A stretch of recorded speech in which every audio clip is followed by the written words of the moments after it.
dele falando dessa dificuldade. Ele é um cara que é reformado, mas ele tinha uma visão que a igreja precisava apoiá-la nesse sentido e deixá-la ministrar por conta do ministério dela externo à igreja. Eu falei, cara...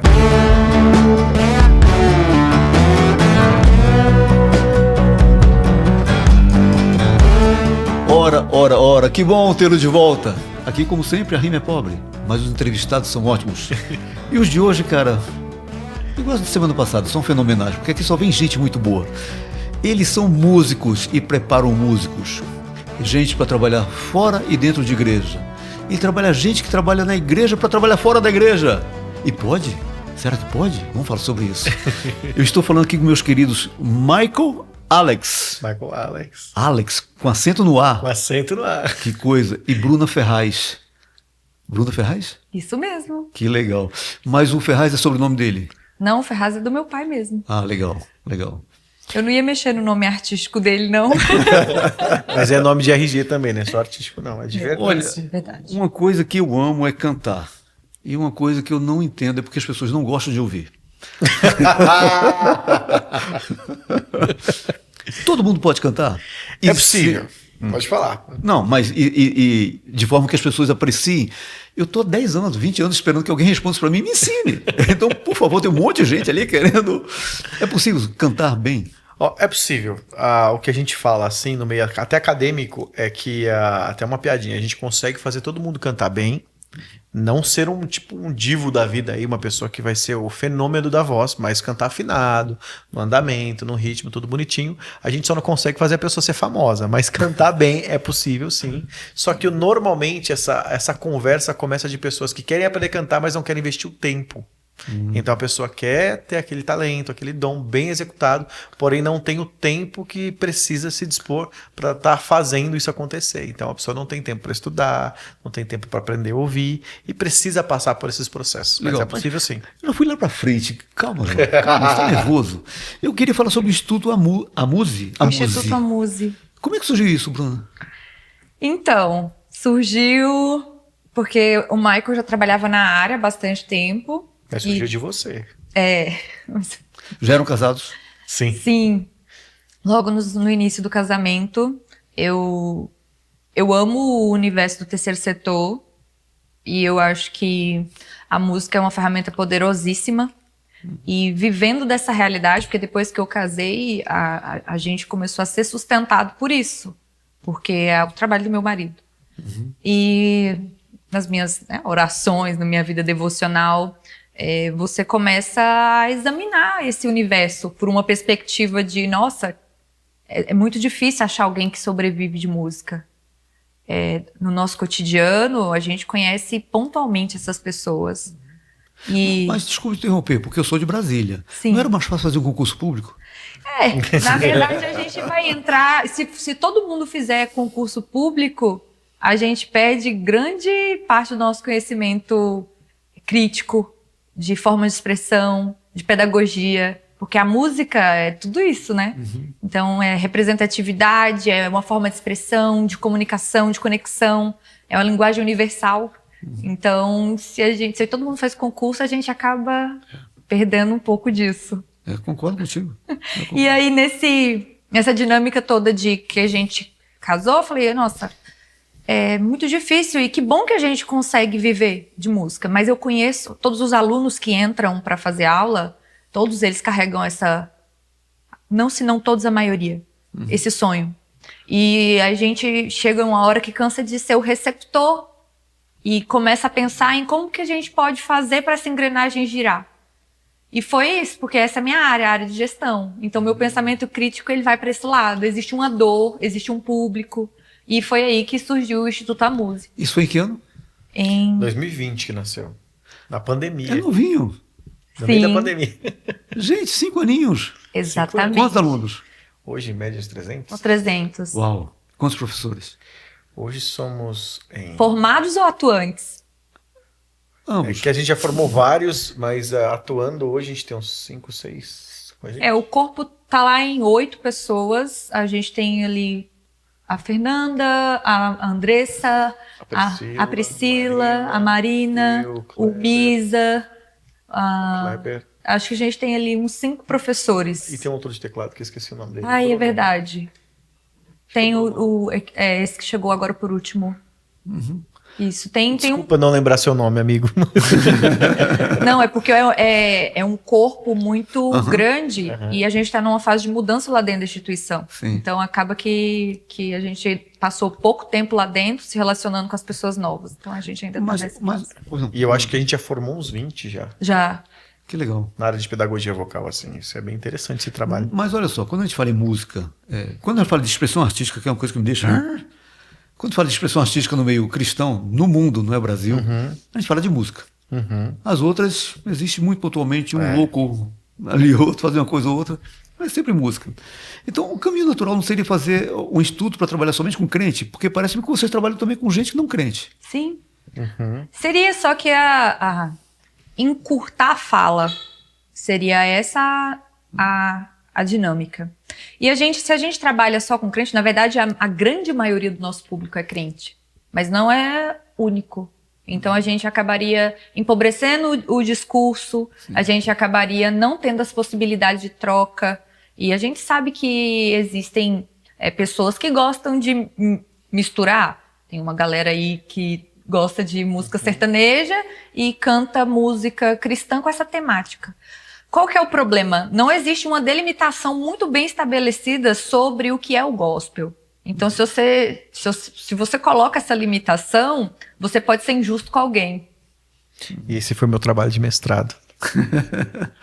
Mas lá no seu mestrado em que área? Em fonoaudiologia. O programa é de fonoaudiologia, mas eu fiz um estudo, né? Que no mestrado a gente não desenvolve um método, mas a gente estuda o que tem de material e a ideia era descobrir o objetivo do trabalho, qual tipo de metodologia que se atende com o cantor gospel. Então existe a música gospel e existe o cantor gospel no Brasil. Qual a diferença? A música se discute muito se é um gênero musical ou se é tudo que se engloba a parte religiosa. Daí tem várias revistas que vão pensar de forma diferente. Uma vai falar que a música gospel é todo tipo de música religiosa. Uma outra revista vai dizer que é música religiosa, mas não é do meio católico, é só do meio protestante. Uma outra vai falar que a música gospel é uma secularização do que era o Negro Spirituals, que é um gênero musical nos Estados Unidos e tudo mais. E tem uma outra que vai falar que o gospel é um gênero musical que faz parte da música cristã contemporânea. Não, então isso é relacionado à música. Eu vou te dar um quinto ou sexto elemento nisso daí que talvez você não saiba, mas que é estranho. Nos anos 80 existiu no Brasil a Gospel Records. Sim, foi a primeira. Eu Eu e Ranuza fomos um dos contratados dela. Que legal! E eles... Tá na minha dissertação. E eles patentearam a marca Gospel no Brasil. Então, no Brasil, em tese, ninguém poderia falar... Primeiro que é estranho, porque gospel, quando a gente fala da música americana, é o Negro Spiritual, sim, tradicional. Eles chamam de Contemporary Christian Music. A gente chama de gospel a música americana. Mas no Brasil, se a gente falasse de gospel, a gente tinha que estar falando, você está cantando a música da Igreja Renascer em Cristo. Exato, porque foram eles que lançaram a primeira vez uma marcha para Jesus. Sim. O título de música gospel. Mas eu usei o nome da gravadora na minha dissertação de mestrado, porque eu fui fazendo uma cronologia de como a música chegou no Brasil, a primeira gravação e tudo mais. Não era o objetivo do trabalho, mas eu precisava relatar essa parte histórica.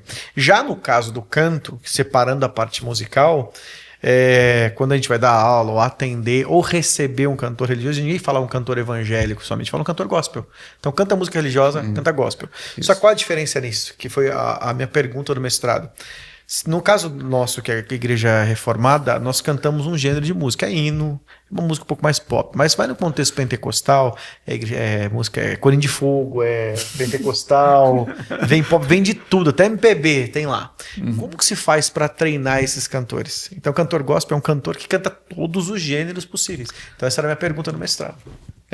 Olha, pena para você que você só conheceu o João Inácio Ranuza agora, porque nós temos 5 ou 6 discos gravados. E eu tô para ver alguém mais eclético do que nós. Porque no mesmo disco você tem blues, samba, tem balada americana, porque eu gosto de música. E sempre foi assim. Então... Eu queria muito que tivesse no Brasil segmentos, acho que até hoje tem, né, o Candeeiro lá, que trouxesse um pouco desses elementos da música nossa brasileira para dentro da igreja também, que é da nossa cultura. Eu gosto disso. Mas não tem espaço. Não tem mercado. É cultura. Comercialmente falando, não tem espaço. Mas se a gente sabe que a gente transforma uma cultura com 10 anos. Então, a gente consegue, sim, se a gente estiver aberto a entender a identidade do brasileiro na música e não ser apenas uma réplica, de que a gente conseguiria, sim. E tanto que eu acredito que consegue, porque nada nasce pronto. E provavelmente a existência já do coletivo candeeiro já é alguém se posicionando a esse favor. Que, inclusive, é muito legal. Mas hoje, no cenário atual, realmente o espaço é menor. E eles foram bem vistos, até com as músicas que eles fazem, né? Sim, mas eu acho que é super válido essas iniciativas, porque senão fica tudo do mesmo, muito mais do mesmo. E aí fica na mão de um só dizer o que é bom. O que aconteceu, eu estou interagindo com vocês e eu tinha que estar perguntando. Mas é legal. Mas você também tem história na música aí, pô. Não, mas o objetivo é tirar. Cara, eu vi isso na pele, porque o que aconteceu? Nos anos 80, 90, houve um efervescer da música cristã no Brasil, porque havia uma demanda reprimida. Nesse contexto que surgiu a Gospel Records, nós criamos aqui em Brasília um programa de rádio chamado Cultura Gospel, que era sábado, 7 horas da manhã. 1 hora de música. Era uma rádio do governo, era única, era FM, e era o único programa que tinha em rádio, tocando música cristã em programa, em rádio não evangélica. Bombava. De longe, era o público de mais, assim, se pegar segundo lugar, pico do Ibope, nem se comparava conosco. Por quê? Porque havia uma demanda reprimida. Sim. Então, naquele contexto, havia muita igreja chamando para cantar. Mas eis que as igrejas descobriram os ministérios. Então, assim, quem canta na minha igreja? O meu ministério. Porque eu vou gravar um disco e eu quero que o meu ministério apareça. E a igreja e a música, eu sempre observei isso, que eu acho deplorável. No meio cristão, a música, a razão que eu imagino que faça, que seja tão bem aceita nas igrejas, é porque ela tem um aspecto funcional. As pessoas cantam junto. As pessoas se emocionam junto. Sim. E fazer cinema, leva 2 anos fazer um filme, então ninguém vai participar junto. Fazer uma poesia, só você escreve a poesia, só você vai ler. Então a música ela tem esse aspecto mais coletivo, por isso que cresceu tanto nas igrejas. E esse aspecto apelativo, né? Faz minha igreja crescer. Então, nos anos 90, João Inácio Arnuzzi, a gente tocou nesse Brasil todo, com o nosso estilo eclético. Tem hora que tocava um funk, tem hora que tocava um samba. Só que à medida que foi fechando, e veio também a internet, a coisa começou a massificar. Então hoje é worship.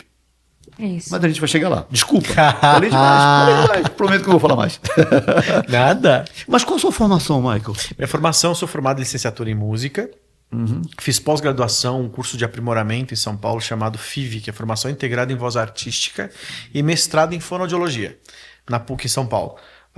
Além disso, eu tenho muitos cursos na área de música, tanto de bacharel também, mas em conservatório de piano, cursos de formação em pedagogia vocal e cursos em ciências da voz. Não, formação como pianista? Isso. Mas eu não, tipo assim, eu só tive uma introdução. Eu sei tocar piano e tudo mais, um pouco de clássico, não tenho uma leitura bem boa mais de partitura, porque eu não pratico, mas entendo um pouco de harmonia, que fiz um pouco de blues também. E sempre, por vez ou outra, a gente vai trocando com alguns músicos, né? E também tem uma certificação internacional chamada Somatic Voice Work, de uma professora americana chamada Jeanne Lovetri, que trabalha muito com canto funcional. Além de outras certificações também, que foi dessas que eu acabei formando o método da escola que a gente usa hoje lá no Instituto Tamuzi. E você, Bruna? Qual a tua formação? Sou formada em Direito, sou formada em Administração, tenho especializações Faltou 1 ano para terminar contábeis. Tenho especialização Contábil? Na parte de comunicação e também algumas especializações que são significativas na minha carreira na área de gestão. E vocês estão aplicando tudo isso juntos numa empresa para treinar pessoas. Exatamente. Vocês dão consultoria, porque você veio aqui em Brasília fazer um curso, não é isso? Ministrar um curso. Foi interessante que assim, no dia que eu falei para ela assim, Bru, a gente precisa para Brasília, porque eu tenho um contato lá de uma aluna, a gente precisa saber de algumas leis, então ela vai nos colocar com essas pessoas, né? Então, vamos para marcar de ir para Brasília? No mesmo dia, o Emerson me mandou mensagem, Michael, eu vou casar. Eu falei, tá aí, a doutrina da providência, dando os meios, determinando ali. Então, nisso eu falei, ó, tá bom, que data que é? A tal data. Eu falei, cara, eu vou porque eu preciso para Brasília também, então já vou tentar fazer tudo isso junto. E nesse decorrer todo da organização da viagem, eu tenho algumas parceiras aqui que são a doutora Larissa, que é médica, otorrinolaringologista, e a doutora Cris, que é fonoaudióloga. Eu falei, eu estarei aí, vocês não querem marcar? A gente estava pensando em já fazer um workshop, vamos fazer? Delas, vamos fazer. E daí foi. Então eu vim para uma reunião, para um casamento e para dar um treinamento. E agora tô no fazer o podcast.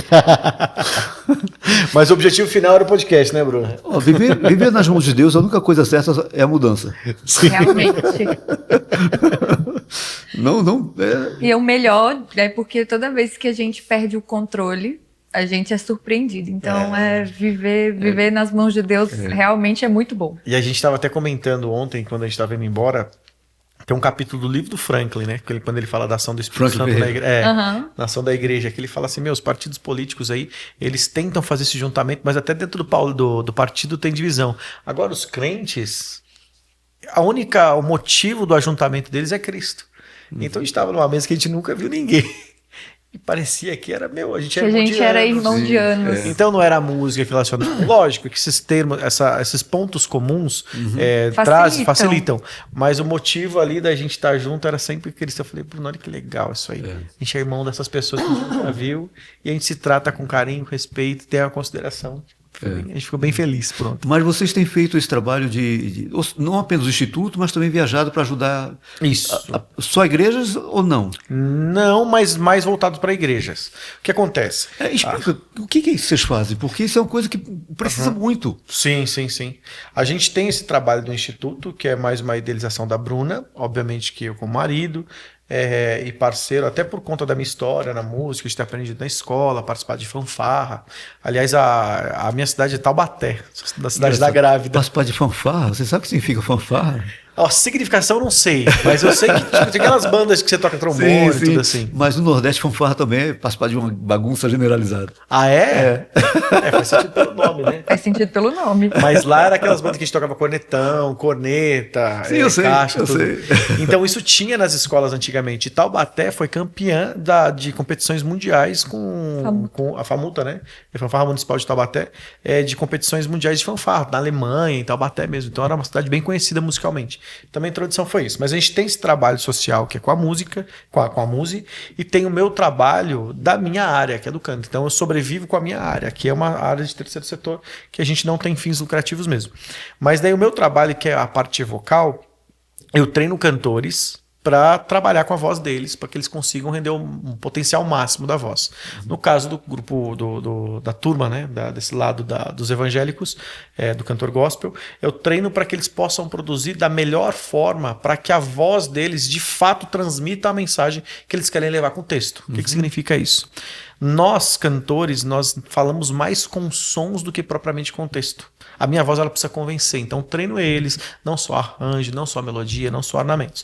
E a gente também faz muita capacitação, treinamento com igrejas. Então as igrejas elas querem não só ter boas pregações, mas glorificar a Deus também com beleza na música, com tudo que faz, servir com excelência. Então a gente faz esse trabalho de capacitação com as igrejas, treinando voz, treinando também a parte musical e também alguns discipulados sobre teologia da adoração, sobre discipulado, sobre formação ministerial, assim, é bem interessante. Essas viagens, da música, né? Essas viagens que vocês têm feito para fora do país, nessa linha? Exatamente. São as igrejas que solicitam que a gente vá dar esses treinamentos. E aí a gente já tem uma estrutura pronta para atender essa demanda. E aí a gente vai e atende as igrejas. Montamos, tem oficinas, tem workshops, tem treinamentos intensivos. Canta também. Agenda. Prega. Tira tempo de mesa com os pastores. Exatamente. Aí marca às vezes as lideranças querem sentar e conversar também sobre como a gente pensa, o que de literatura a gente indica.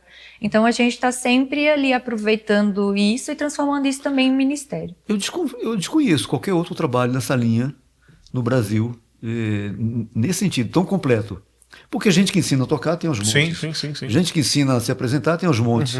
Agora, gente que dá essa visão holística da coisa, eu desconheço. É que a gente tem isso também como um lado ministerial, né, Bruno? Não, desculpa.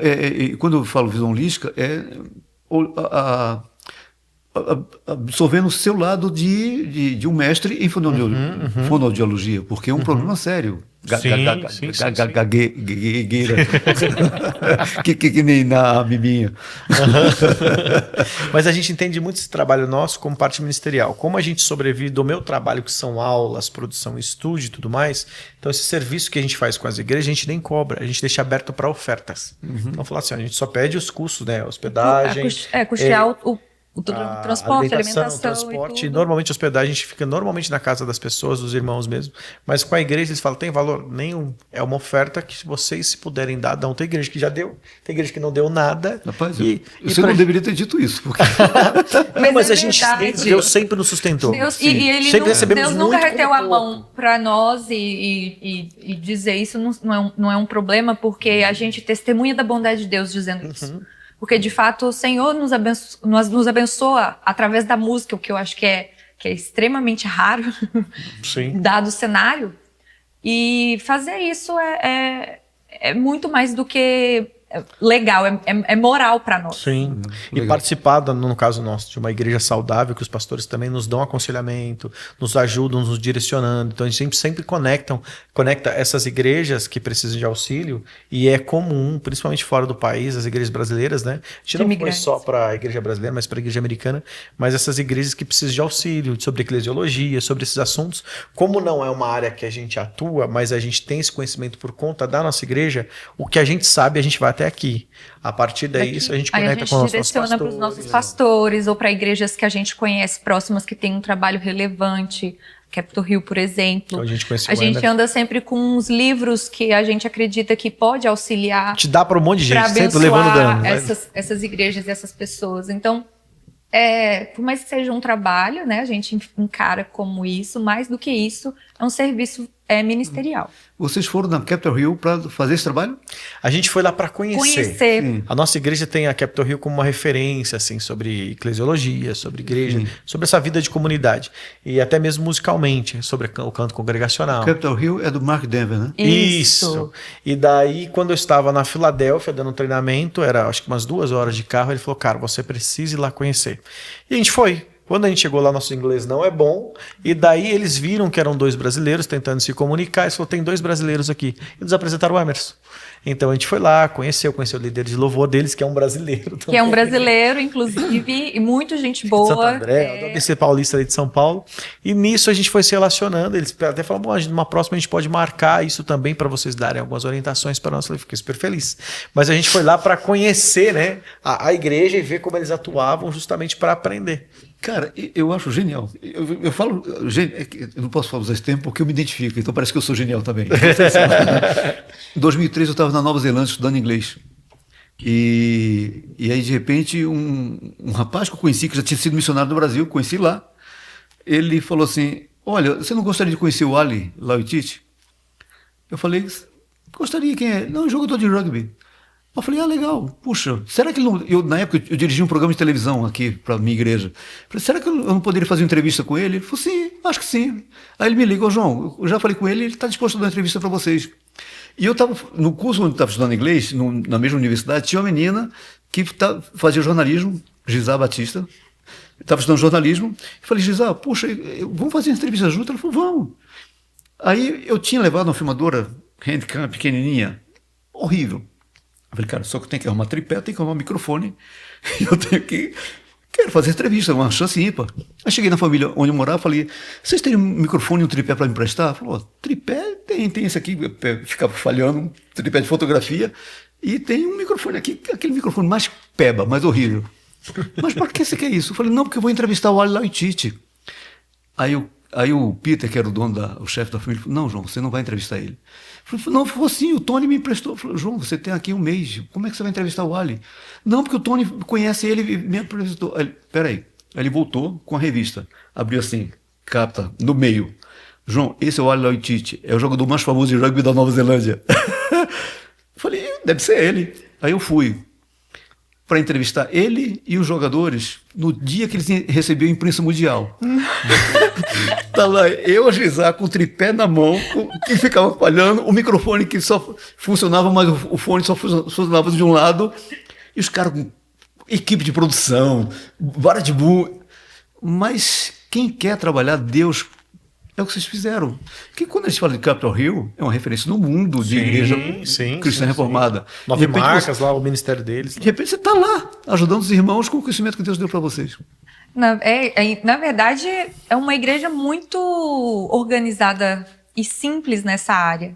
Então, e pela formação americana, de que todo mundo sabe de música ali dentro, toda a parte de fazer isso acontecer é muito mais fácil, o que diverge da nossa cultura, que falta o conhecimento musical para leitura de partitura, para cantar em grupo, para entender, né, esse outro idioma. Então, aí a gente sabe que lá funciona muito mais fácil. Os níveis de contribuição são muito mais técnicos e pontuais. Aqui no Brasil, a gente já precisa fazer um trabalho de base. Então, por isso que eu acho que a gente já está caminhando nessa escala de formação aí há bastante tempo, entendendo como é que os dois universos funcionam. Legal. Nesse trabalho de base, é natural, à medida que a gente vai aprendendo qualquer que seja a área da vida, você passa a ter os referenciais. Você, de alguma maneira, se espelha naquilo e termina imitando aquilo dali. Seja um dentista, seja um músico, não importa.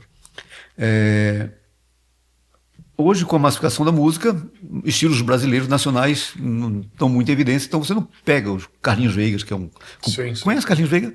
Não. É de Brasília, um cara tem uma música regional, mas para essa região do Centro-Oeste, um cara muito, muito bom mesmo. Legal. E tem a Diamâncio, tem tantos, tem o Sol da Terra no Nordeste, mas que não existem mais.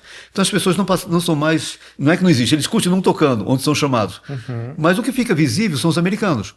Até porque isso está em consonância com toda a estratégia do software power americano, de poderio, e eles não tem como brigar com isso.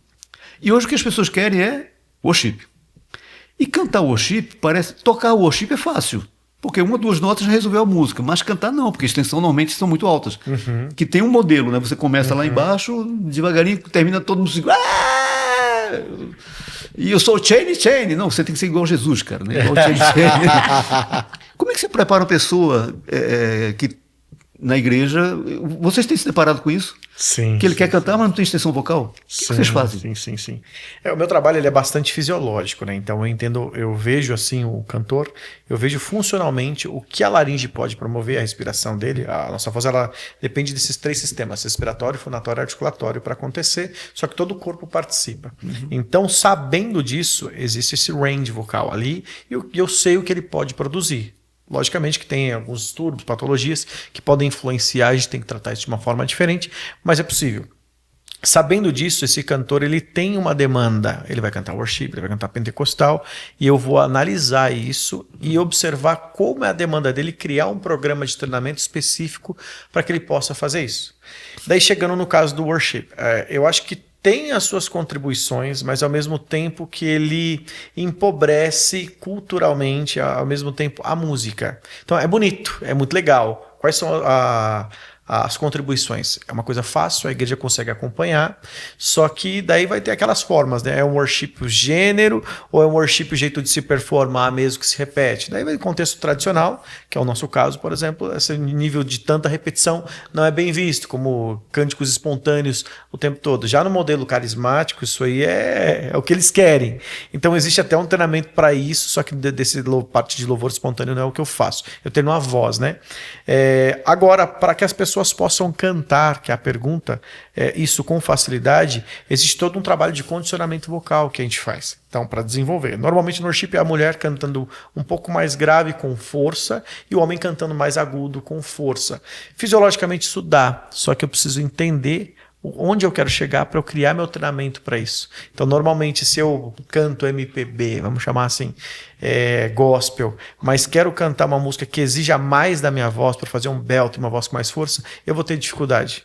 E ao mesmo tempo que se eu canto pentecostal e quero cantar MPB, o meu estímulo vocal está sendo para cantar uma música com força. Isso eu vou ter que aprender a lidar, a cantar com mais fraqueza. Então a gente desenvolve esse trabalho com o cantor, trabalhando técnica, trabalhando exercício de condicionamento para que ele tenha essa extensão e ao mesmo tempo consiga performar para cantar worship da forma como ele quer. Dessa forma, assim, eu não envolvo tanto nessa parte teológica, assim, com alguns cantores, a não ser que eles me deem esse espaço. Mas daí, eu particularmente gosto de uma igreja que ela tem essa variedade musical. O hino se toca como hino, se for tocar worship, esse tipo de música pode tocar como worship, mas não transforme um hino em worship. Eu não gosto disso. Tem igrejas que fazem. Vou tocar um gênero mais gospel, mais black music. Toque assim, a música foi feita assim, vamos respeitar isso. As pessoas, o próprio público, a igreja, ela consome assim. Não vamos inventar, vamos fazer desse jeito. Eu quero produzir um vídeo aqui para Vessel, que é fazendo música como se faz cinema. Você também trabalha com cinema? Muito amadoramente. Sim, mas eu gosto de produzir conteúdo. Eu tenho um senso de transmitir mensagens através de palavras que eu adoro. Ela é boa, sim, ela faz isso. Ela não é uma cineasta, não, mas eu vi as coisas que ela produziu. As ideias são boas. Eu gostei. Você viu quando você estava mostrando o vídeo para mim que eu tentei voltar? Sim. E não consegui, só vai para frente. Tinha alguma coisa da informação no cenário que eu falei, cara, isso tá bonito, o que é isso? Aí já não deu para ver, eu quero ver de novo. Pois pode ir lá ver de novo. E provavelmente você está falando da campanha do Setembro Amarelo dos Músicos, do Instituto Amuse, onde a gente trabalha com a saúde emocional do músico, para lidar com todo o dilema de frustração, cobrança, tudo que envolve aí, até a parte de depressão e suicídio, que é muito comum dentro do universo dos músicos, a gente tem grandes exemplos disso. E esse vídeo que você está falando é um vídeo que está no Instagram da escola, da Muse, lá na parte, está bem embaixo, foi uma campanha de Setembro Amarelo, na pandemia, que a gente estava falando sobre a desvalorização do músico quando falaram que música não era essencial. E aí a gente criou um tom de fala para dizer que a música é essencial. Ela é essencial porque os vários impactos que a música traz na vida de uma pessoa são medidos por isso. Então a gente usou esses vídeos para falar sobre o músico que precisa vender seu instrumento de trabalho no momento de aperto, né? Que é a única coisa que ele conseguiu comprar é a sua ferramenta de trabalho. E aí quando a coisa aperta é o que ele tem que vender para poder subsistir. E também sobre o suicídio, que a gente tem lá dentro, inúmeros depoimentos de pessoas que falam que a música tirou essas pessoas desse lugar. Então, essencial para quê? Sim. Fica a pergunta. Sim. Então, eu acredito que a arte é para isso, para fazer pensar, para transmitir uma mensagem, produzir criticidade. E é isso que a gente faz. Então, assim, eu não sou cineasta, eu procuro ter um pouco de viés crítico naquilo que eu produzo, que eu consumo. Eu gostei do que vi, sinceramente gostei. Não falaria obrigada. Outra coisa. A Bruna é bem inteligente. Meus amigos falam assim, nossa, Maica, ela é muito mais inteligente que você. Eu discordo. Por quê? Ela é linda, inteligente. Para conseguir convencer ela, conquistar, tem que ser um cara mais inteligente. Brincadeira, a gente doutrina da providência de Deus, porém ela vai ter que aceitar que eu sou a vontade de Deus. Eu creio nisso. Eu creio na providência divina, porque quando eu olho assim, eu falo assim, a Ranúcia tem algum problema mental, como é que ela me escolheu? Tem alguma coisa errada. Eu acho que a minha face naquele dia estava brilhando igual a de Moisés, para ela olhar assim, nossa, esse é o meu varão. Mas o interessante, viu? O que é a dicção? Eu preciso de ajuda do professor. O interessante da música é que ela é a expressão artística que mais perpassa as demais músicas, as demais expressões. Você vai no museu, tem música. Você vai no dentista, tem música. Você vai num cinema, tem música. Você vai em tudo, tem música. Música para ser interessante. Até você pega... Eu gosto de dar cinema, não só porque eu trabalhei nisso durante um bom tempo diretamente, mas porque eu gosto da arte em si. E a música nos anos 70, 80, ela tinha a função de adorno. Ela embelezava o filme e a cena. Ela agora não, é um personagem. Você caracteriza ela fortemente, emoções e textos por meio da música. Tanto que o americano ele fala o seguinte, se não tiver como, mas se não tiver como mesmo, tá bom, deixa o ator falar, vai. Por quê? Ele preenche todas as lacunas com a música. Eu fui ver o último Missão Impossível, que ponta a ponta tem música. Só que isso dá ao músico a sensação de, no caso da igreja, para quem não é da igreja, também convive com esse meio, que as pessoas querem autopromoção. É o seu trabalho, eu entendo. Mas na igreja, em tese, não deveria ser assim. Sim. Não é espaço para autopromoção. Mas é inevitável, porque você é visto de forma sobrenatural. Uma pessoa, a Ranusa canta uma vez e ela chegou para a Ranusa e falou assim: o que você está fazendo aqui? A pergunta dela é: seu talento é tão bom porque você não está no mundo cantando. A visão daquela pessoa, a gente, não, é porque eu sou crente, aqui é o lugar de eu me expressar também. Mas isso te dá uma aura de que eu sou muito importante. Vocês têm encontrado esse tipo de comportamento nos crentes com quem vocês trabalham? A gente a encontra, mas vai muito do contexto, acho que também de igreja, do que é ensinado. Acho que muito da parte doutrinária da igreja, se não for boa a visão musical, vai ter esse problema. Isso vai gerar um problema na igreja. Até porque você precisa atender essa ovelha, né? Vamos chamar de ovelha, esse irmão que tem essa dificuldade. Por exemplo, a visão que nós temos, a gente até teve um contato com o marido de uma esposa agora, né? Que ela Marido de uma esposa? Marido. Normalmente é, né? Um marido aí de uma cantora. E dele falando dessa dificuldade. Ele é um cara que é reformado, mas ele tinha uma visão que a igreja precisava apoiá-la nesse sentido e deixá-la ministrar por conta do ministério dela externo à igreja. Eu falei, cara, você não pode usar a igreja como vitrine para o seu trabalho que você quer impulsionar. A igreja é um ajuntamento de irmãos onde todos são iguais, todos têm que servir a Deus com seus dons e nós estamos lá para servir. Se formos escalados bem, se não formos, Deus está sendo glorificado por outros irmãos e a gente vai ter que glorificar a Deus lá também no culto. Isso também é adoração a Deus. Mas já em outros contextos que não são... eu não quero falar essa palavra reformada para não ficar chiclete, mas é que não tem esse ensino. A música, ela alcançou um papel no culto mais importante do que a pregação do evangelho. Então, eu creio e entendo que se prega a música é uma linguagem de ensino e é pedagógica. Então, ela vai ter esse ensino na igreja. Nós cantamos nossas confissões, nossa fé, declaramos as obras de Deus, cantamos um cântico novo, cantamos salmos, hinos, cânticos espirituais, mas ela não tem esse papel de ensino maior que a pregação. É por meio da pregação, como diz Calvino, que Deus vem a nós ali para falar. E já quando começa a se substituir a pregação, no caso da música, torná-la mais importante e evidenciar mais o ser humano, mais a pessoa ali do que propriamente o louvor da igreja entregando a Deus, eu acho que aí começa a ter uma visão ruim que vai ter esse problema de ego. Então, que daí vão ter muitos problemas, né, de ministério de louvor, um querendo aparecer, eu não tenho espaço, pais brigando por conta do filho. Meu filho, por que não está na escala? Por que não saiu no vídeo? Por que não apareceu menos? Por que ele só fez o back vocal? Tem muito disso aí. Sim, aparelhar a igreja para seu próprio benefício. Usar a igreja como uma instituição, uma plataforma para seu próprio crescimento, seu próprio benefício. Quando isso acontece de forma não intencional, já é questionável, imagina quando isso acontece de forma intencional. Então, a gente não abraça Deus revirando os bolsos. O nosso serviço voluntário não pode ter esse viés de autopromoção. Isso aqui é um pensamento nosso, tá?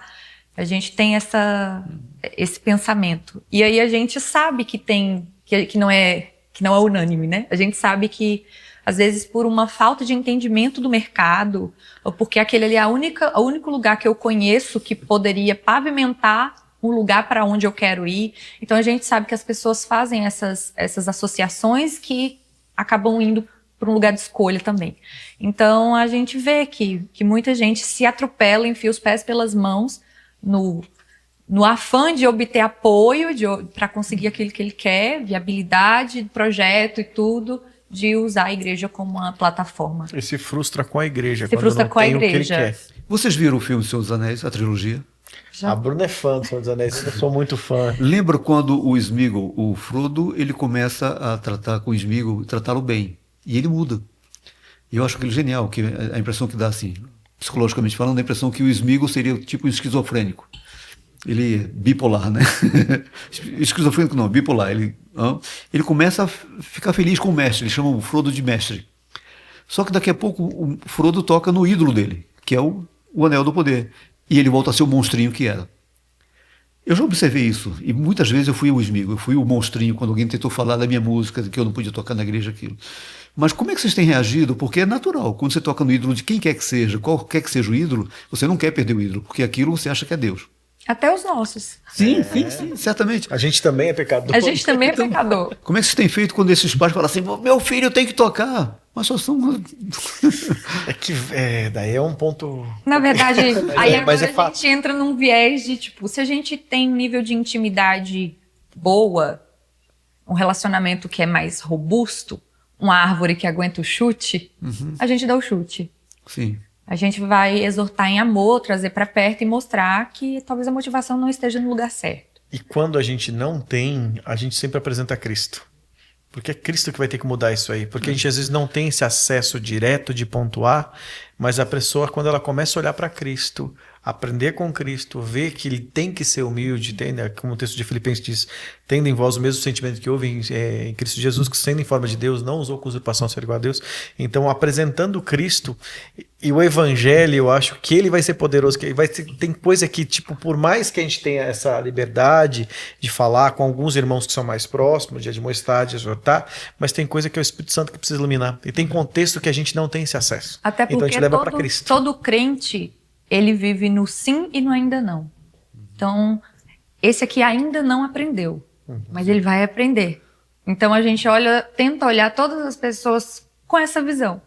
Então, até aqueles que chegam com muitas motivações nos lugares errados, a gente entende que aquilo ali ainda é um ainda não, que vai ser aperfeiçoado. Todos nós seremos. E aí a gente entende que talvez seja por nós, talvez não seja por nós.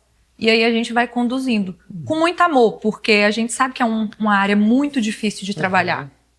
E a gente não quer que as pessoas se frustrem ídolo que você falou. e nem desistam do sonho de cantar, da vocação, daquilo que elas, né, acreditam dentro delas que elas foram chamadas para fazer.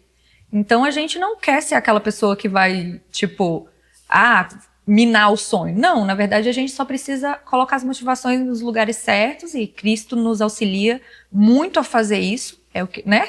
A obra do Espírito Santo é a nossa santificação e a gente vai ajudando. Para os não cristãos, eles não têm esse problema, porque eles não enxergam a igreja como um lugar de plataforma para se autopromover. Eles até entendem que não se deve promover. E na verdade eles até diferente. entendem. Então a gente tem esses dois viés que você estava falando no início. Então a gente, inclusive, acho que fora da igreja tem menos problemas relacionados à execução do que dentro. Mas é um ponto bem difícil esse mesmo, assim, porque... E é muito comum.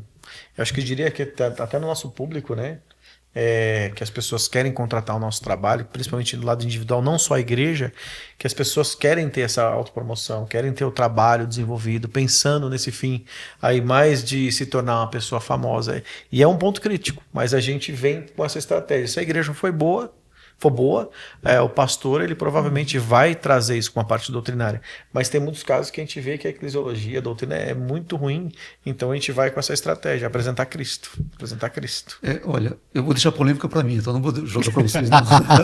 Não, porque, olha, eu, na minha vida, chama de vida artística, não tem nada tão relevante assim, mas para sobrevivência, uma vez eu fiz artesanato e convivi com vários artesãos.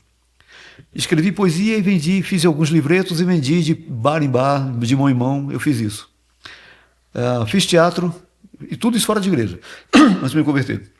Fiz teatro e subi várias vezes em palco, trabalhando com atores muito bons. Depois eu trabalhei com... Aí me converti, trabalhei com música, aí depois passei a fazer cinema, voltei para o meio, não cristão, trabalhando com cinema.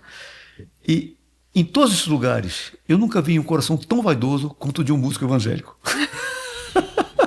Pronto, falei. É verdade. Sim. É o que eu vejo. E normalmente são medíocres, como eu sou. Mas porque o meio ele não é um meio muito crítico. O músico, o membro que vai para a igreja, ele quer cantar, ele quer falar com o Senhor, ele quer ouvir o Senhor, e a música ajuda ele aquilo ali. Então, se você o emocionou, tá tudo bom, irmão. Foi para a glória de Deus. Mas isso eu vejo, por isso que eu estou insistindo nesse ponto, porque isso eu vejo que nos dá uma sensação de que de fato nós somos mais importantes do que somos realmente. Uma vez um irmão, um músico, falou assim: João, você e a Ranuse, quando canta, vocês tinham que levantar a mão. Eu falei: mas por quê? Não, porque mesmo que a música não peça, mas é bom para as fotos. Eu falei assim: onde que ele está com o coração? Ele não está preocupado, por isso que eu falei naquela hora, eu não concluí a ideia de música como se faz filme. Porque quando você faz um filme, você tem uma história que você quer contar. Tudo que atrapalha contar aquela história, você joga fora. Porque, inclusive no caso de cinema, da indústria, milhões estão envolvidos. Então você não pode correr o risco. Então, tem letra que você canta e fala assim: cara, esse arranjo tem nada a ver. Eu vi um grupo do nosso meio cantando aquela música Vinho e Pão.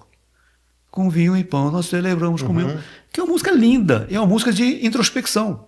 Só que o cara botou um arranjo que sobra, e você pega os comentários, muitos comentários, o que sobra? A comunhão. E não o sacrifício que leva o vinho, que é o vinho e o pão. Porque o arranjo pode levar você para um lado ou outro. Lógico. Então, quando procuro vocês dão a mentoria também nessa área de falar assim, olha, não está casando entre o que está sendo cantado e o que está sendo falado. Cara, eu gosto, eu vou até citar Essa uma é a área música. que ele adora na produção. É porque ali você consegue pensar num contexto geral. Você não pensa só no micro, você pensa no macro, mas também por meio do micro. Teve um caso, a gente voltou de Dallas agora, gravando um EP primeiro EP do Diante do Trono com a igreja, acho que fora do país, que sempre ela gravou aqui, a Ana Paula, né? E daí ela gravou em espanhol também, para fazer, acho que a primeira vez também que grava em espanhol. Ela gravou uma música dela chamada Relance, muito bonita. E o arranjo que ela gravou, a primeira vez que gravou em português, se eu não me engano, em 2023, dessa música que ela foi lançada, a finalização dela não era uma finalização para mim que transmitia o texto. A frase era: vi o que mostra os anjos, terra e céus cantam santo. Só que a construção melódica que ela fazia, a finalização, não era aquela finalização que ela botava um ponto assim, ó, se conclui nisso. Deus é santo. E a gente entende, né, pelas escrituras, que a única vez que Deus é chamado 3 vezes da mesma coisa é santo. Então, quando Jesus falava assim, ó, em verdade, verdade, nos gregos lá, era uma coisa muito importante. Mas quando se fala que Deus é santo, santo, santo 3 vezes, é uma coisa que Deus não é santo, ele é um santo que a gente não consegue compreender. Então, a música se falava muito da santidade de Deus, e ela, na voz, quando ela gravou em português, não se concluía, ao meu ver, melodicamente bem. E nisso, nessa gravação em espanhol, eu dei a sugestão, vamos mudar essa finalização? E a Ana falou assim, mas eu acho que funciona assim, eu queria essa ideia. Eu falei assim, mas exatamente por isso, porque não está soando. Vamos fazer dessa forma. E quando ela foi gravar, eu fiquei só esperando, será que ela vai fazer? Será que ela vai fazer? E a Ana foi humilde e fez da forma como eu tinha passado para ela fazer. Falei, caramba. E ela tem uma mente brilhante, né? Para composição assim, ela é fora do comum. Então ela conseguiu fazer e soou muito melhor a finalização. Então o que eu gosto é isso, de fato, você entender o que eu estou cantando. Ok, eu estou cantando sobre isso, esse é meu tema. O que eu quero demonstrar com isso? Eu quero fazer com que as pessoas elas se sintam ofendidas pelo evangelho, com a frase de Agostinho lá, né? Feriste com o evangelho e eu te amei. Ou elas querem que as pessoas se encantem de uma forma que a dopamina seja maior. Não, eu quero, no meu contexto, que o evangelho fira. Então, eu vou trabalhar com a harmonia, eu vou trabalhar com as progressões nesse sentido, e a minha linha melódica também, com pausas, com arranjos, se precisar, com ornamentos para se embelezar, mas tudo voltado para o que eu quero que a pessoa sinta ao me ouvir. Ao ponto que ela não precisa ver o vídeo, mas ao ponto que ela precisa me ouvir. O vídeo vai somar mais coisas ainda. Mas é a área que eu mais gosto na parte de direção vocal no estúdio, de fazer com que a pessoa sinta isso. Teve outro caso também, desculpa prolongar. Não, por favor. Mas de uma cantora que ela foi gravar, e no contexto do texto dela, haviam 3 personagens. Havia uma evangelista, o próprio Deus falando na composição dela, e uma terceira pessoa ali, que era a pessoa que estava se arrependendo do pecado. Era uma cantora. Falei, a gente vai ter que trabalhar com alguns ajustes diferentes. Então, a voz de um evangelista é uma voz de uma pessoa ousada. A voz de Deus é uma pessoa de autoridade. E a voz de uma pessoa constrita é uma voz de arrependimento. Então a gente vai trabalhar com o seu timbre, não mudando a sua voz para você ser um imitador, mas trabalhando com as sonoridades da sua voz para transmitir expressões diferentes. Então tem que ser nada com muito contraste, porque é uma música, mas ao mesmo tempo que a gente precisa pensar nisso. E aí é o grande erro dos cantores. Cantores normalmente pensam muito na voz bonita, na técnica perfeita. Atores são contrários, eles pensam mais na interpretação, esquecem a técnica. Quando se junta esses dois, a gente chama de virtuose, fica perfeito. Ou tem um sinônimo para mim, que seria Elis Regina. Ela era fenomenal. Exatamente. Ela tinha a capacidade de tirar a emoção de cada frase, de cada palavra, com a respiração, com o peso certo, no momento certo. A técnica vai te dar essa bagagem, ferramentas para você fazer isso. Mas a forma como você vê o mundo e que você acha a conexão emocional para trazer aquele sentimento, aquela verdade para fora, isso daí é o que ajuda que a mensagem se conecte com quem está ouvindo. Porque é de humano para humano. Então é essa interpretação que a gente, inclusive dentro da nossa metodologia, a gente tem aula só de performance vocal, que é justamente pra gente trazer essa expressividade de cada um pra música que ele quer cantar. Cara, não dá pra, é porque vocês não conseguem ver espírito, mas eu tô assim. Não, porque, cara, eu fico tão feliz de ver isso. Porque é uma coisa que eu vejo assim, cara, as pessoas estão cantando sem saber o que estão cantando. Sim. Então querem expressar com o melhor das intenções, preciosas verdades de Deus, mas sem usar a técnica adequada. Irmão, vai estudar, miserável. Esse é o nosso treinamento. É isso Trazer aí. ferramentas para que você consiga o melhor resultado. Isso é glorificar a Deus, isso que as pessoas precisam entender. Claro. Eu estou servindo, mas estão meus dons, beleza, mas eles podem melhorar. Você pode servir melhor, você pode alcançar mais. Esse é o trabalho que a gente desenvolve nas igrejas. Aleluia. E falando, Glória. já que falei da Ana, eu vou falar do filho dela, o Isaac. O Isaac é um menino de ouro, esse menino. Teve 2 citações com ele. Teve uma, que é lá do musical, que ele gosta muito de ouvir e de aprender. Então tudo ele está concentrado o tempo todo ali, ele quer aprender tudo o que se pede, ele vem com as suas ideias, mas ele se molda, dando ouvido à produção, à direção vocal. Então todos os trabalhos que eu consegui fazer com ele, até risada a gente treinava. Pausas, eu falei, Isaac, a música não é só sons, ela é pausa também. Então isso são partes que a gente precisa respeitar.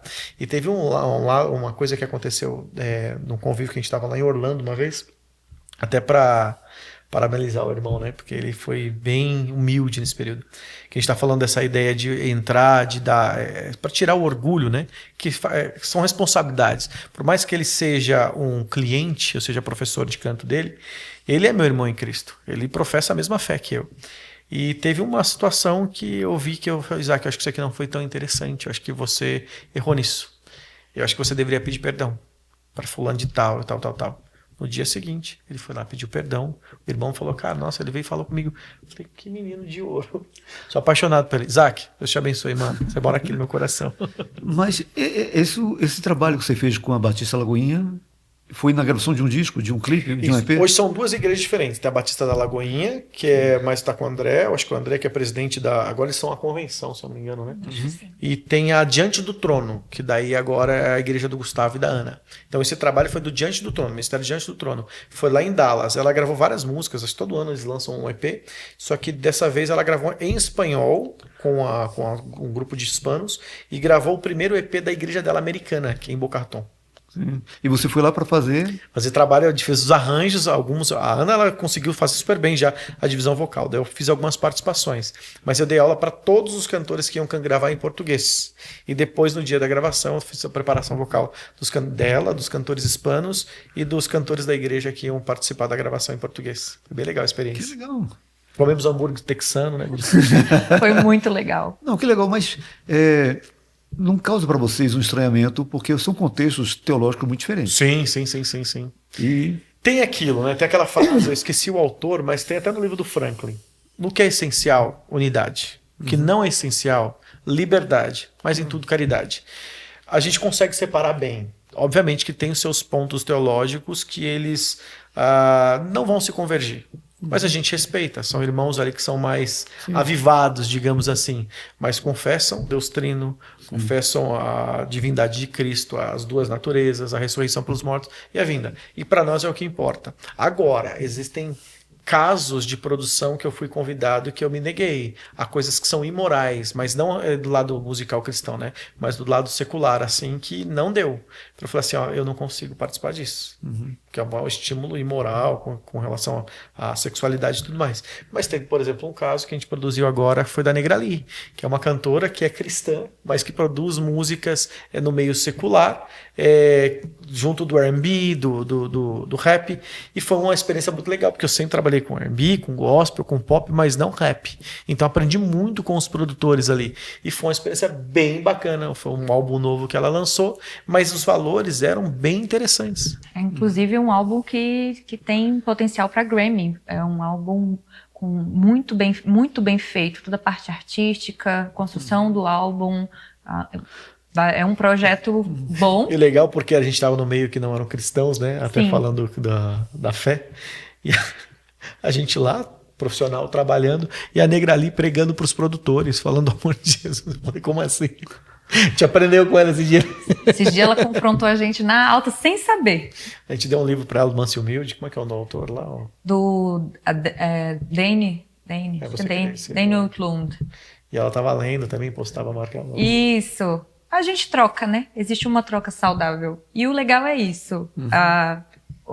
Dizer que a gente pode ir em todos os lugares lembrando do que a gente é e o que a gente carrega. E em todos os lugares que Cristo seja visto através da nossa vida. Então eu acho que essa é uma medida boa para a gente conhecer nossos limites, principalmente, de saber dizer não, de não deixar as propostas, o ego, tomar conta do nosso coração. Então, graças a Deus que eu tenho meu marido e que a gente consegue ajudar um ao outro nisso, todas as vezes que a gente está meio que preocupado demais, ansioso demais, e aí um vira pro outro e consegue, né? Ó, Jesus tá tomando conta da gente. Até aqui, tipo, tem 6 anos de casado, 30 e tantos anos. Ele tem crédito na casa. Poxa, não dá para confiar nesse Deus? Vamos descansar, porque até aqui nos ajudou o Senhor. E aí a gente consegue ir cuidando um pouco do outro. E nós temos nossos pastores. Eu tenho a Maritza, que é minha discipuladora, uma mulher viúva, mais velha, que está sempre me cuidando, me ajudando na parte de casamento, de esposa, de equilibrar os pratos no pauzinho. E graças a Deus pela igreja saudável que a gente tem. Porque todos os momentos de crise, onde a gente se esbarra com situações que ninguém sabe tudo. E ninguém está pronto para tudo, né?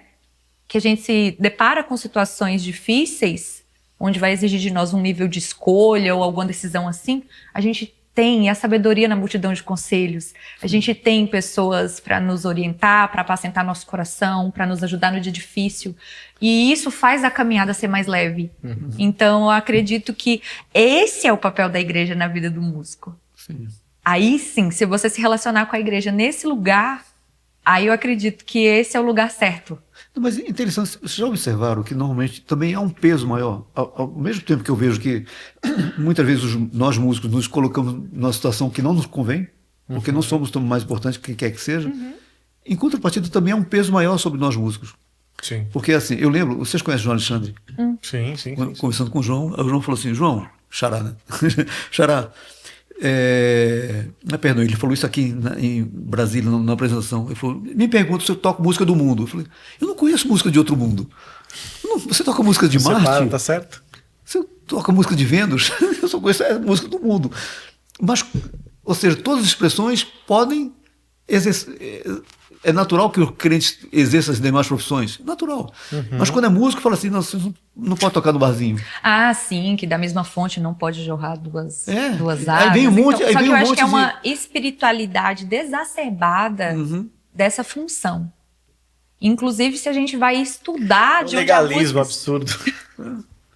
Se a gente vai estudar de onde é que surgiu a música, aquele ritmo, tudo isso que você tá falando, você não vai cantar música nenhuma. Porque se você for levar em consideração isso, mas a gente não pode olhar para as manifestações artísticas por essa perspectiva. Porque, né? Mas a música estava lá no céu, então a música é uma coisa do céu. A gente já viu. Teve um que eu vi um podcast, mandaram o corte, um cara falando, né?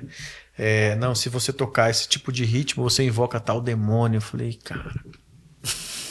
Porque Satanás que criou, eu falei, meu Deus, Deus tá com a cabeça, Deus é o autor de todas as coisas. A gente vai dar esse título para Satanás que ele criou, que isso é ser desviado do foco, que você põe esses valores imorais, ok, concordo, mas música é música, não tem isso aí. Uma sequência de notas.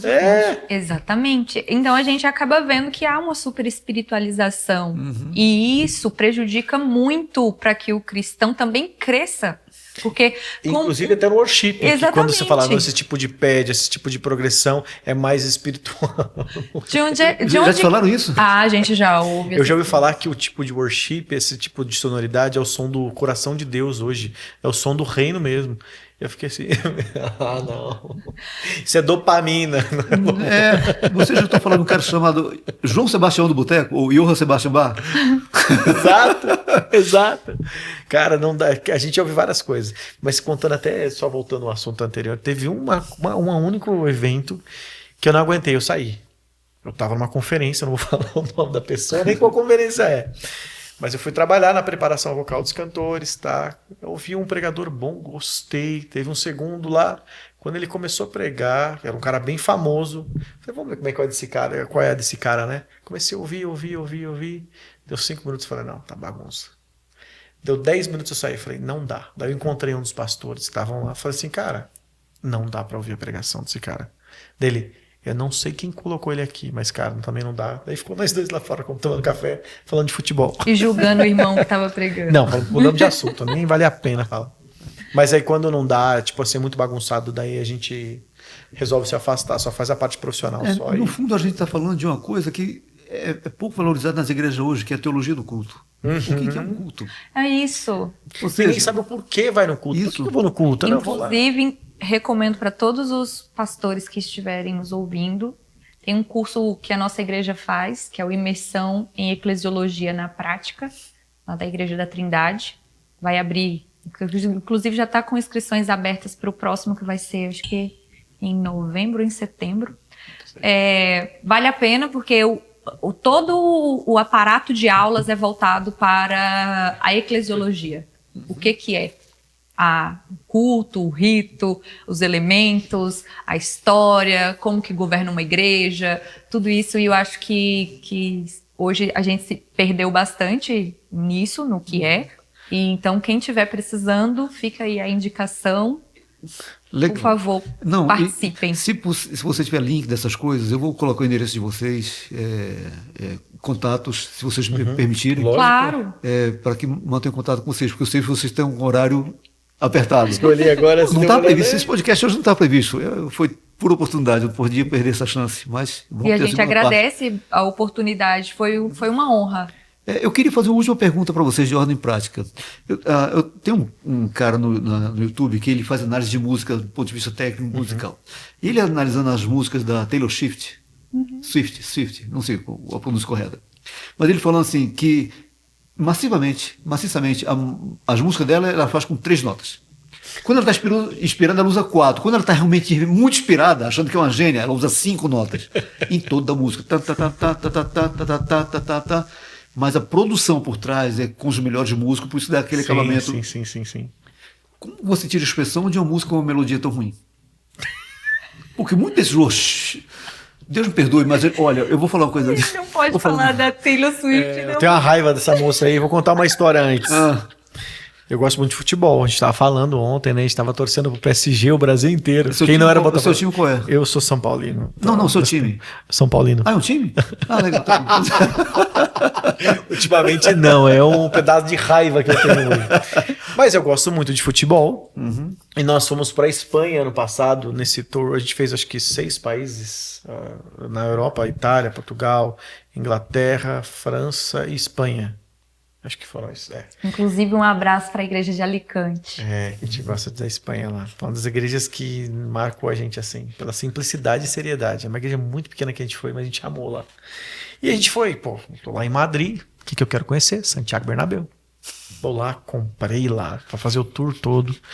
Chega lá, eu vou conhecer aqui onde jogou Ronaldo Fenômeno, meu ídolo, Zidane, não sei o que lá. A gente entrou no estádio, a Bruna foi comigo contra a vontade dela. Quando eu olho assim, quero ver o campo. Montagem de som. Quem que tocou lá?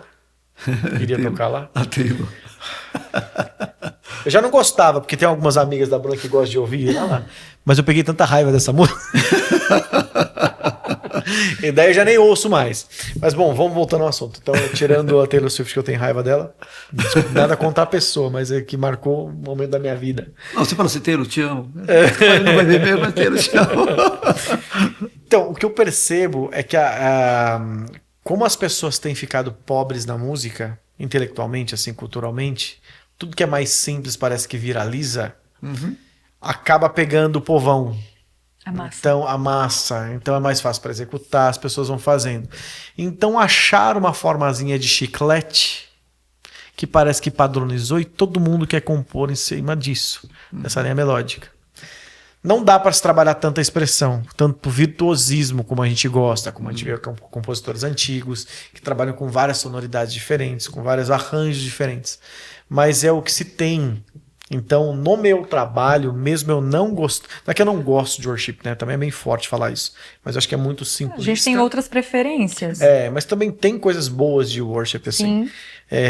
Mas você acaba ficando um pouco mais retido ou colocando alguns muros ali que você não consegue ir além.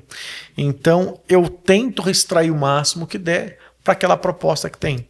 Mas, infelizmente, hoje o problema da música gospel, dos grandes cantores aí, ou de quem está começando, na verdade, não é que eles querem produzir músicas que confessam a fé, que são músicas de verdade. Eles querem fazer um hit. Eles querem fazer um belt. Mas eles querem fazer com que essa música dê certo, para que eles consigam ter recurso para fazer depois outras coisas. Então eles lutam mais para ganhar fama do que por fazer boa música. Não é tipo, eu tive uma ideia, quero compor uma música, produzir isso aqui, como o Luquinha, né? Tava falando, pô, nossa proposta é essa aqui, tá música boa. Eu falei, cara, que legal, a gente precisa incentivar isso aí. Mas hoje a maioria dos cantores desse meio, eles querem que estão começando fazer uma música que viralize, uma música que seja chicletezinho, e nisso foge parte teológica, porque você vai cantar, eu quero beijar Jesus, eu quero sentar no seu colo, dormir com você. Não tem nada de teologia nisso. Quero te chamar de paizinho, de Gepeto. Aqui na barbinha do papai. Mas infelizmente se empobrece. Então, quando me é permitido entrar até nessa parte de composição, eu tento falar com os cantores. Peraí, o que você está escrevendo? Tem um agora que a gente está fazendo, né, Bru? É o Estevão, que até compor muita música boa de Orlando. Nossa, o Estevão Canosa. Ele tem uma habilidade muito boa para compor, fazer o arranjo já, então já chega a música pronta. E ele é um cara que, por mais que ele vem com a música bem pronta, ele pergunta se teologicamente está certo. E você vê falando da criação, da redenção, do pecado e confissão, de uma forma poética, que a música é essa junção. É combinação de sons, mas também uma combinação de poesias. E ele faz isso super bem. Mas é muito difícil você ter que produzir, fazer um bom trabalho num gênero de música que não explora tanto a beleza da técnica que você pode colocar ali. Puxa vida, tanta coisa que eu queria falar com vocês, mas a gente pode voltar, né? Fica para parte 2. Se Deus permitir, acontecerá assim. Amém. Mas só a pergunta que eu fiz, você não me respondeu de forma adequada. Então, há esperança para João Inácio. Eu posso cantar um dia de forma que as pessoas gostem? Sim. Ranúzia, se segura. João. Agora aquela historinha de novo que eu contei num cortezinho lá. Tem a história de um pianista muito famoso e tinha uma rainha. E essa rainha, ela foi assistir a peça desse pianista, ela se encantou. Como ela era a rainha, ela conseguia depois, né, diferente de outras pessoas, ir falar com o pianista. E ela conseguiu, foi lá falar com o pianista e disse para ele, eu daria a minha vida para tocar como o senhor toca. Ele respondeu o quê? Pois é, eu dei a minha vida. Resumo, se a pessoa quer, ela precisa gastar tempo ali, treinar para poder cantar. Você quer, João? Não, no meu caso, agora, pela primeira vez falando sério. Não, o que acontece, interessante, na maioria das nossas gravações, eu não toco. Fala, mas na João Inácio Ranúzia, você não canta? Não, porque ela canta melhor que eu. E para tocar, alguém toca melhor que eu. Então, como meu objetivo é que aquilo fique o melhor possível, seria muita vaidade minha eu estar em tudo, desnecessariamente. Então, não é fácil. É tão bom quando a gente conta, meu violãozinho tá ali, tá bem no cantinho. Mas às vezes não soma, então para que eu vou colocar? Então eu sou o primeiro, várias vezes, o Brito, que é o meu arranjador de bolso, desde o início que trabalha comigo, fala, não vai botar violão, João. Brito, você acha que precisa? Eu acho que não. Então, não. Fica estranho. É João Inácio Ranúzia, mas João Inácio só apareceu compondo. Tá bom, já é bom demais. É quase um Bruno e Marrone, né? Você tem a voz do Bruno e Marrone. E esse Brito tocava com o Bruno e Marrone. Que legal, que legal. É um dos músicos mais completos que eu já vi no teclado, pianista clássico. E tocava com o Bruno e Marrone. Ai, que engraçado. Faz parte. Marrone, se você ouviu isso aí, não estou falando mal. Não, mas se Deus permitir, eu quero falar de mercado, falar de como é que o crente vive como músico apenas, sem vender sua alma e sem... Enfim, tanta coisa, mas no devido tempo Deus vai permitir que a gente volte a conversar. Amém. Obrigado. Foi de Deus que vocês tenham parado no meu caminho, me abençoaram muito.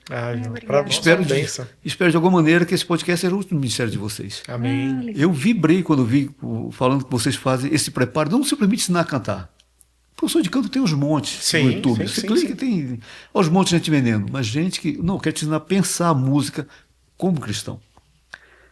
Ser artista é um talento que Deus dá para muita gente. Agora, um artista que pensa com a mente de Cristo, isso requer apoio. É uma área que lamentavelmente está em falta ainda. E às vezes a gente é muito bom teologicamente, que é o nosso objetivo, né? Isso aí tá...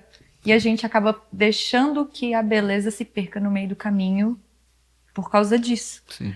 E eu acho que o objetivo é a gente conseguir que tudo isso ande junto. Isso eu acredito que é o modelo perfeito. Sim. Ter virtude, beleza, teologia e pessoas com o coração no lugar certo. Amém. Então eu acho que é a tríade para fazer a coisa funcionar. Aquela frase eu não lembro o autor também, mas eu li no livro do Joe Bick.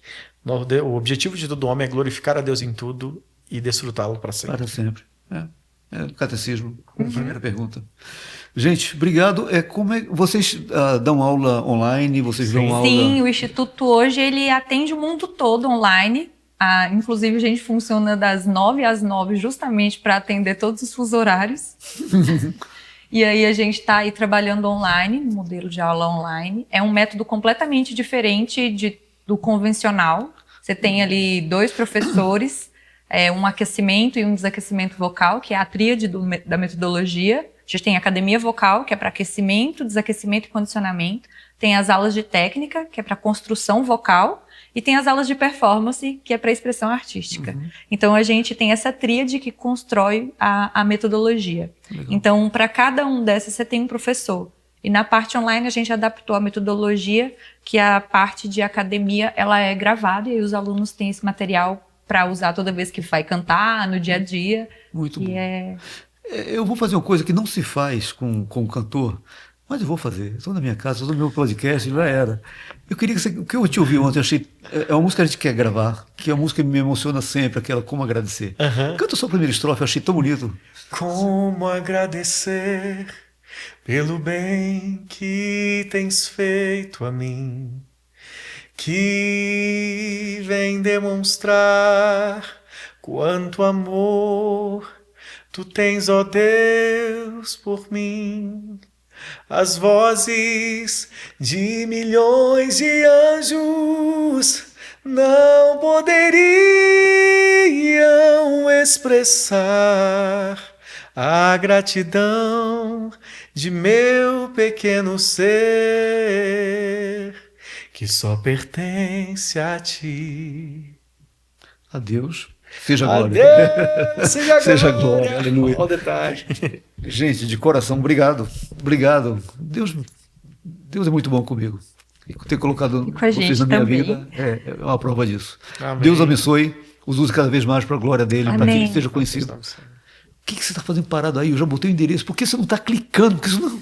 Cara, Deus é muito bom. Deus nos capacita, Deus nos dá meios para que sejamos capacitados para que podemos louvá-lo e fazê-lo conhecido.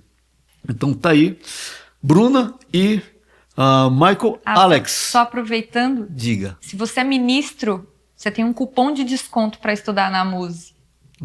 Yeah. Inclusive, são empresários que doam um recurso e a gente consegue ratear isso e converter em desconto para ministros, para quem serve a igreja.